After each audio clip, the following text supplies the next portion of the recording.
Well,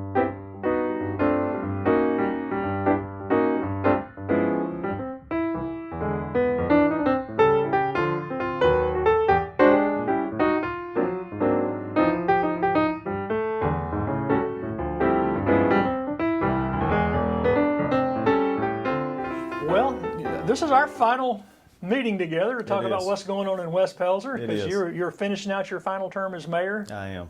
And anything you want to say about? Yeah, it's definitely bittersweet, and I'm humble that I was given the chance to serve for as long as I did.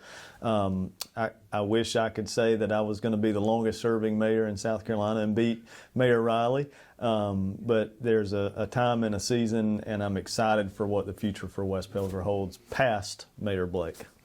And was it the terms you spent, was it about what you expected, or did you find something you really didn't expect? Or I thought that from my professional experience that I understood how government worked, and I found out really fast that I didn't know what I didn't know. But I also am wise enough, although I was the second youngest mayor in the state when I was sworn in, that you surround yourself with people that are way smarter than you. And I was fortunate to have those people in department heads that were already here that could teach me the ropes and guide me in the right direction so that I could be what I think is the mayor's #1 job, which is to be the chief storyteller. Well, let's talk about your final year. And before we do that, you've been a part of West Pelzer for most of your life. Remind people what's special about this city and this town. Yeah, there's some special things about West Pelzer. You know, we could always talk about the history, or how little old Blake moved back to town after living in Atlanta and downtown Greenville. But for me, West Pelzer is about the people, the places, and the proximity. And so when we think about the people, it's definitely the constituent base, and how that base is changing with new residents and with new people moving in. It's ever changing, and the people are ever changing, which means West Pelzer is ever changing.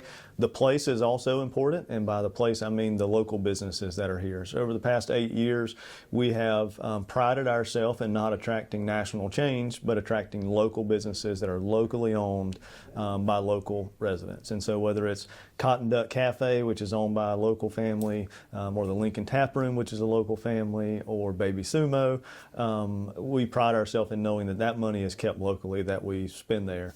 And then finally, proximity. We're 20 minutes to downtown Anderson, downtown Clemson, downtown Greenville, downtown Simpsonville. And so we want to be the place that people come to live and play and learn and go to our great schools, but we know that you're going to work somewhere else.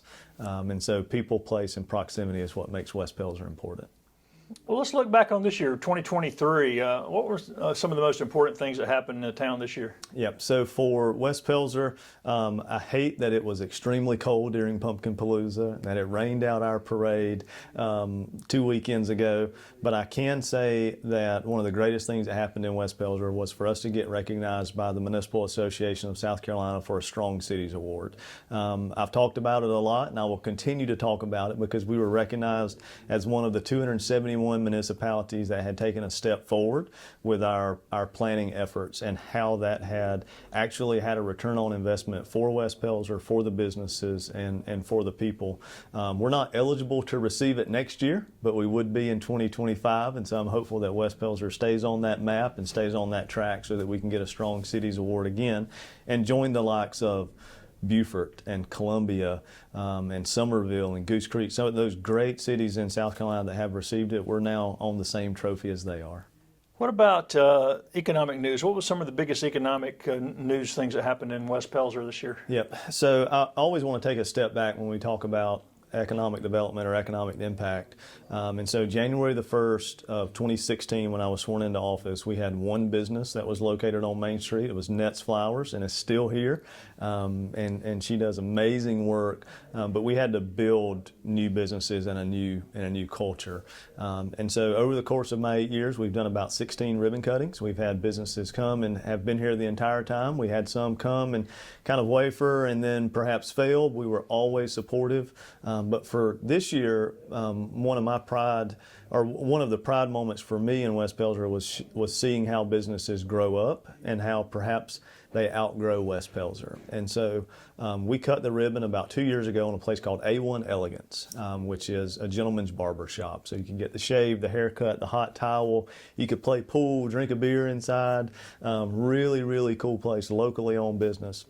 They outgrew their space. The business was so good, people were driving from a 40-minute drive to come get their beard trimmed or get a haircut, that they saw the need to purchase their own building and expand their services. And so while we hated to see them leave, we know that they're going to our neighbor in the town of Pelzer where they could purchase their own building, they could have their own secure parking lot, and they could continue to flourish. So for West Pelzer, now we're about building businesses up so that they can grow up and move somewhere else. And you feel like you've fully recovered from COVID now? I feel like we have. And so one of the things during COVID, obviously we invested in our local businesses. Sometimes the mayor has to dress up like Bigfoot or Abraham Lincoln to deliver food to keep businesses open. But we invested ARPA money and COVID CARES money into our local businesses by providing outdoor tables and umbrellas and closing off streets so that there could be more outdoor dining. And that has continued on, and those businesses have all stayed and have flourished. So I feel like we're past that point. But one of the things that we also did with our ARPA funding, which is why we received the Strong Cities Award, is that our ARPA funding is recurring funds now. So we made sure that our investment in those businesses, we could track what the sales tax increase was or what the hospitality tax increase was so that we could put that in a separate pot so that every 60 months our ARPA funds would replenish themselves. And so we know that COVID has passed, but we used our money wisely to make sure it could continue to be reinvested. How much growth have you witnessed in this past year, like new houses, any new businesses? So this year we did welcomed kind of a corner of new businesses with Cotton Duck Cafe, 24 West, and Baby Sumo. And so it kind of rounded out our Frankville business district. In the past 18 months, we've had about 600 building permits pulled. That's for new construction and alterations. Before 2018, we had not had a new house constructed in about 25 years in West Pelzer. Since that point, we've had about 120 homes constructed in town. One of the great things that I think we've done here in West Pelzer is look at our infrastructure. And so we knew that our previous administration, Mayor Paxson, had built the town a new water system and a new sewer system. So it was my job to build on top of that. Every home that was built, every subdivision that has been built in West Pelzer, every new home has been done without extending our infrastructure, without having to improve a road network, and without annexation, which means all of this was infill development that did not stretch our public works department or our public safety department. We were already patrolling the street. We just had a gap of 10 acres where a home wasn't built. Now we have homes built along that. So that's how we have addressed growth. But then also one of the great things that we did in the first 18 months is we paved every road in West Pelzer. And so the new development that was occurring with new water lines, new sewer lines, new cable lines, new fiber optic lines, and new asphalt over the top of the road. So we were a fresh new town. And you mentioned the Frankville Business District. Just so remind people one more time about the Frankville Business District. Yep. So I always have to tell at least a piece of the story. But in 1913, a guy by the name of John Franks was upset that Pelzer Manufacturing did not allow gambling, dogs, and alcohol. And so Christmas Eve 1913, Frankville was incorporated by the Secretary of State and the Alderman of Frankville.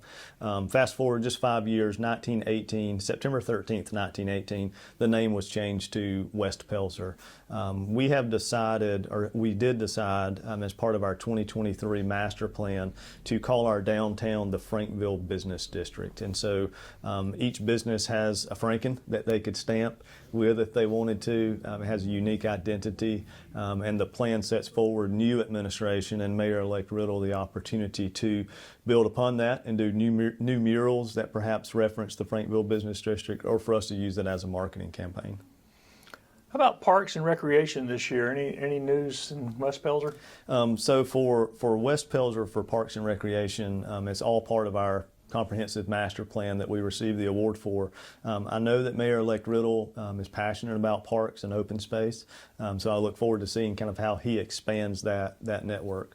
For West Pelzer, as one of our developments on the west end of West Pelzer, we negotiated as part of a new subdivision for us to have a tot lot, or kind of a community playground, as part of that development that the town would manage and oversee. Also, as part of our master plan, we identified areas outside of town. Our consultants initially stated that those should be future development areas and future annexation for growth. Council and the constituents and residents decided that that should be considered open space. And so we're now working with property owners that are outside of municipal limits to talk about conservation easements, or using the conservation bank to perhaps purchase large tracts of land so that it does not become developed as a subdivision or another growth center.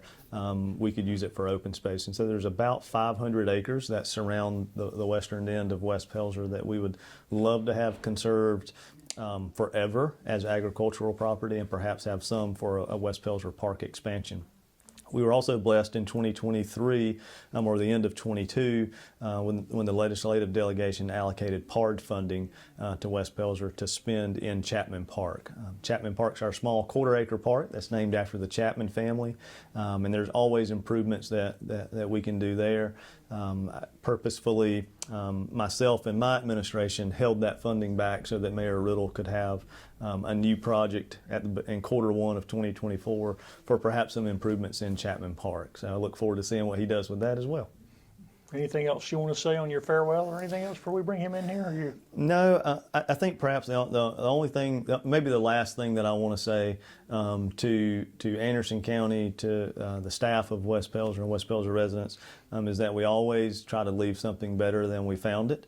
And we have left West Pelzer in a great spot, both financially and socially, and in the region. We've put West Pelzer on the map, and I'm confident in the staff and administration that they can keep moving that forward. And I'm humbled that I had the opportunity to serve. Okay, well, you are the new mayor. And, almost. That close. Right. For people who have not met you or don't know you well, just remind people a little bit of where you're from and your background a little bit. Okay, I am local in that I was born in the old Pelzer Hospital, but we moved to Greer, South Carolina, and was raised in Greer, through my youth. And when I was 17, we moved back to Pelzer. And then when I was 19, Uncle Sam came calling. So I did my stitch with him, and we moved back to Greer, so it's back and forth. But about 20 years ago, we moved back to Piedmont, spent about 15 months in Piedmont, years in Piedmont, and then moved back to West Pelzer.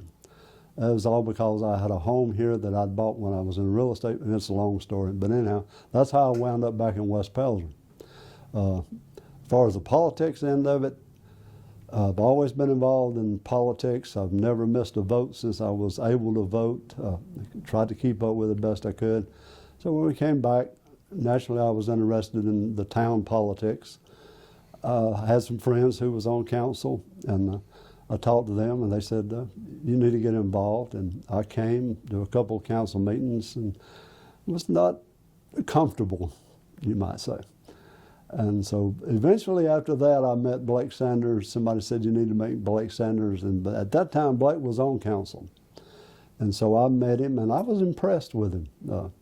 Now, there's a little bit of difference in our ages. He could almost be my son, age-wise. But I was impressed with him as a young man. And so I said, well, let's talk some more. We met the next morning, and long story short, he said, I'm thinking about running for mayor. And I said, will you run for mayor? I'll run for council. He did, I did, and here we are. So, well, what was your profession? What did you do as a profession over the years? Well, I had a dual profession in that at 19, right before I went into service, I was a 7th grade dropout.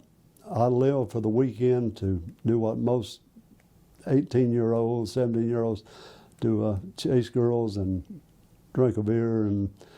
But as a 7th grade dropout, I didn't have much of a future. And then a friend of mine asked me to go to church with him one day, and I had an epiphany. I had an experience that changed my life. Two things, actually. While I was in the church, a girl walked up into the choir, and it's the most beautiful girl I ever seen, and I says, that's the girl I'm going to marry. And so I had the epiphany. Then I went chasing the girl, and I caught her, and that was 58 years ago.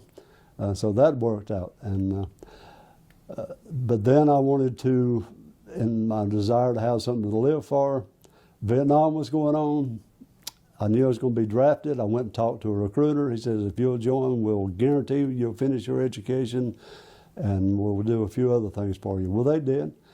And so I came back, and I wanted to go to Bible college, which I did. And I graduated Southern Wesleyan. Wanted to go to seminary, which a few years later I went to seminary, spent a couple of years in seminary, and in ministry. I pastored a couple of churches, but I was an elder, I was a teacher in the churches. But to support myself, I was in the food business. I was in institutional sales for years. I ran restaurants. I started my own food business. I started out as a meat cutter, but I wound up being, in the end, I was close enough to retire, but I needed a little more, so I got back into that for 5 years and finished that out. And by that time, I was involved in the politics here, and everything switched over to this point to the politics. Now, I was a happily retired individual. I was catching up on my reading, and then I told Blake I was perfectly happy being on council and being his assistant. And then he makes this announcement, and I said, my happy days of retirement are over for at least the next 4 years, because now I wanted to carry on what we had been able to accomplish in those 8 years since I met Blake Sanders. He has done wonders for this town, and I was a part of that, and I wanted to see it continue. So I agreed that I would run on that basis to try to continue on the vision and the progress that West Pelzer has made since Blake Sanders was elected mayor and I was elected on council. So that's where the story really picks up. Well, looking ahead to the first quarter of 2024, you've been on council. What are some of the things you've identified you'd like to see worked on in the next few months? I want to see the progress continue, and I know that's a large statement, but you know the situation with growth. The whole South is exploding, particularly South Carolina, and I'm focused on South Carolina. But then you narrow it on down to the counties, and everything is just, you look at the traffic, everything is just growing. The housing, that's affecting West Pelzer, and we're having to adjust to that. And but it's also affecting Anderson County. It's affecting the whole upstate. It's affecting everything. So keeping up with that progress and managing that progress to the benefit of West Pelzer is what I see my next 4 years is part of. Now, like I say, Anderson County is going to play. I think I've lived in all three counties. I think probably Anderson County has the best opportunity for growth considering its size and the opportunity with the lake properties and so forth. I'm really excited about that. And of course, that affects the municipalities and West Pelzer. And so West Pelzer in particular, I want to see the park enlarged. I want to focus on that. And then I want to focus on our police service and protection as the two things that I'm focused in on right now.